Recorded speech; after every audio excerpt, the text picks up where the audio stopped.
आज के इस अपने वीडियो क्लास में आप सभी लोगों का स्वागत है। भाई बहनों, गुड मॉर्निंग। आज के इस कक्षा 10 के जीव विज्ञान के लेसन 8 में पौधों एवं जंतुओं में जनन, reproduction in plant and animal के अंतर्गत जंतुओं में जनन, रिप्रोडक्शन इन एनिमल। जंतुओं में जनन, जंतुओं में जनन की मुख्यतः दो विधियों द्वारा यहाँ पे दर्शाने का प्रयास किया जाता है। ये जंतुओं में जनन की मुख्यतः दो विधियां पाई जाती हैं। एक लैंगिक जनन होता है और दूसरा अलैंगिक जनन होता है। तो जो अलैंगिक जनन होता है, asexual reproduction in animal and sexual reproduction in animal. तो जो अलैंगिक जनन होता है, एसेक्सुअल रिप्रोडक्शन होता है, जंतुओं में अलैंगिक जनन, एसेक्सुअल रिप्रोडक्शन, वह लोअर एनिमल जो होते हैं, नॉन कार्डेट्स जो होते हैं और उनमें जो एक कोशिकीय होते हैं या निम्न स्तरीय बहुकोशिकीय होते हैं, उनमें यह अलैंगिक जनन पाया जाता है। तो जंतुओं में अलैंगिक जनन निम्न श्रेणी के अकशेरुकी अर्थात नॉन कार्डेट्स जिनमें रीढ़ की हड्डियां नहीं पाई जाती है, अकशेरुकी में अलैंगिक जनन की निम्न विधियां बताई जा रही हैं। एक तो है विखंडन, यहां पर जो है विषम होता है, विखंडन टूट जाते हैं। दूसरा जो है ये कलिकोत्पादन बाई बड़ी, और तीसरा जो है रुद्धवन रिट्रोग्रेसिव। तो यहां से इस प्रकार 3 प्रकार के जनन हैं। प्रथम में विखंडन में एक कोशिकीय जीव जो है उनके समसूत्री विभाजन के द्वारा उनमें स्थित गुणसूत्र दो समान भागों में बढ़ जाते हैं, अर्थात केंद्र दो समान भागों में बढ़ जाता है। इसमें यहाँ अमीबा का केस दिखाया गया है। अमीबा में केंद्र बड़ा होता है, जो द्रव्य घटक होता है, और केंद्र बड़ा होता है, जो दो बराबर भागों में बढ़ जाता है। इस प्रकार से दो संतत अमीबी तैयार हो जाते हैं। तो यहाँ पर यह जो है विखंडन के द्वारा है, इसे विखंडन कहा जाता है। तो इस प्रकार से जीवों में विभाजित हो जाते हैं, जैसे अमीबा, पैरामीशियम, यूग्लिना।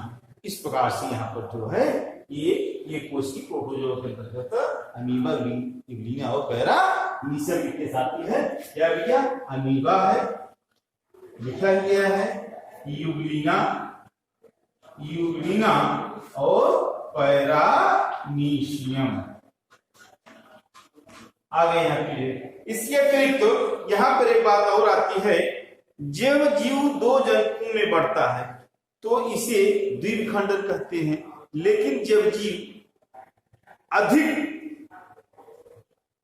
बन जाते हैं, अर्थात बहुखंडन हो जाता है, द्विविखंडन के बाद बहुखंडन हो जाता है, अर्थात एक पैतृक कोशिका से, एक मदर कोशिका से बहुत से संतत कोशिकाएं अर्थात बहुत से संतत जीवों का निर्माण हो जाता है।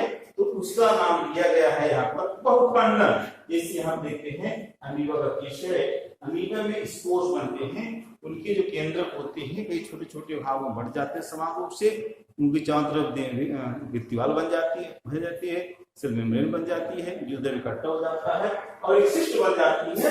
सिस्ट कुछ समय के बाद अलग अलग होती है। इसको केस से जो होते हैं तो शिशु अमीबा को उत्पन्न हो जाते हैं। इस प्रकार से एक अमीबा से बहुत से शिशु अमीबा जो है वो तैयार हो जाते हैं। इसे जैसे कि अमीबा प्लाज्मोडियम जो है मलेरिया का परजीवी है, अर्थात प्लाज्मोडियम के द्वारा ही मलेरिया रोग होता है, जो प्रोटोजोआ से है।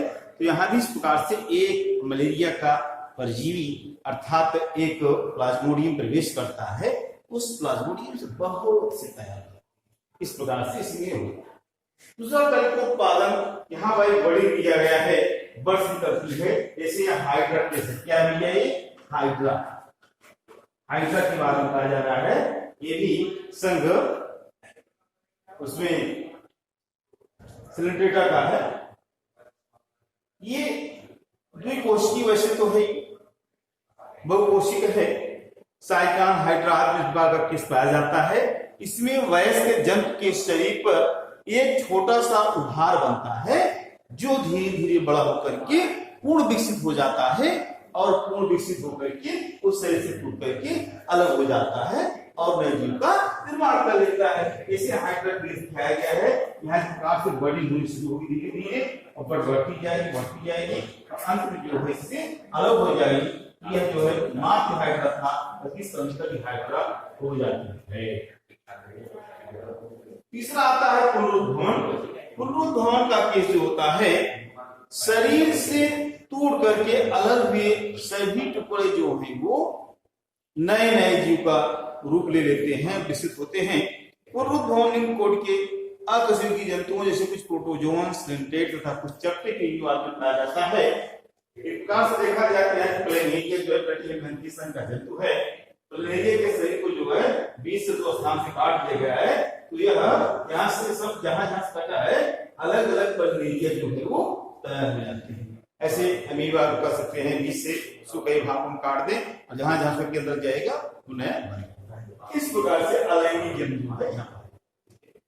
अब आता है हमारा जंतु में लैंगिक जनन। यहाँ है ना लैंगिक जनन, तो सेक्सुअल रिप्रोडक्शन इन एनिमल, लैंगिक जनन। जैसे कि हम लोग जानते हैं कि लैंगिक जनन में अर्धसूत्री कोशिका विभाजन होता है। अर्धसूत्री कोशिका विभाजन से 2 प्रकार के गेमीट बनते हैं। एक नर गेमीट कहलाता है और दूसरा मादा गेमीट कहलाता है। अर्थात ये जो है नर गेमीट है इसे मेल गेमीट कहेंगे और यह मादा गेमीट है इसे फीमेल गेमीट कहेंगे। तो इन नर और मादा युग्मकों के संयोग से जो युग्मनज अर्थात जायगोट बनता है, ये दोनों मिल गए क्या बन जाएगा भैया? जायगोट। क्या बन जाएगा? जायगोट बन जाएगा। और जायगोट ही जो है वो नए जीव के रूप में बनता है। तो यहाँ पर हमें जानना है कि नर युग्मक और मादा युग्मक। नर युग्मक को हम नाम देते हैं शुक्राणु। क्या नाम देते हैं? शुक्राणु। और इसे कहते हैं मादा को अंडाणु। तो शुक्राणु को स्पर्म कहते हैं और अंडाणु को ओवा कहते हैं। तो इसे शुक्राणु का निर्माण होता है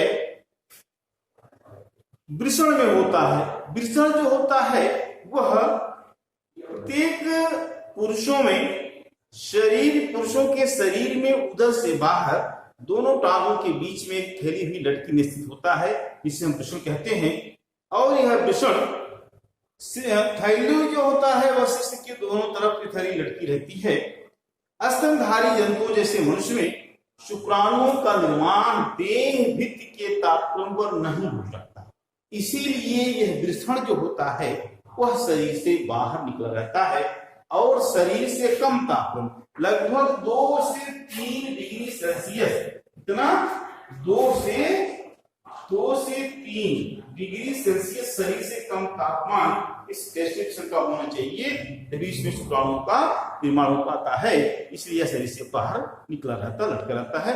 अगर तापमान की आवश्यकता होती है तो वो शरीर से चिपक जाता है, जगह से सड़ जाता है। इसी प्रकार मादा युग्मक जो है वो अंडाणु या ओवम कहलाता है और इसका निर्माण जो होता है वो स्त्री के अंडाशय ओवरी में होता है। तो आज की इस वीडियो में आपको इतना लैंगिक जनन के बारे में पूरा बताया गया, लैंगिक जनन की शुरुआत की गई। कल जो है अगले वीडियो में मनुष्य में नर जनन तंत्र या मादा जनन तंत्र अर्थात मनुष्य में जनन तंत्र, दोनों तंत्रों की बताने में प्रयास किया जाएगा। आप लोग वीडियो को सब्सक्राइब करें ताकि आपको जो है ताजा तुरंत का वीडियो मिल सके, और लाइक करें, शेयर करें, सब्सक्राइब करें, साथ साथ कमेंट करें तो आपकी अटेंडेंस लग जाएगी। ये लिंक मिल जाता है कि किसने मेरा वीडियो देखा और उसकी अटेंडेंस लग जाती है।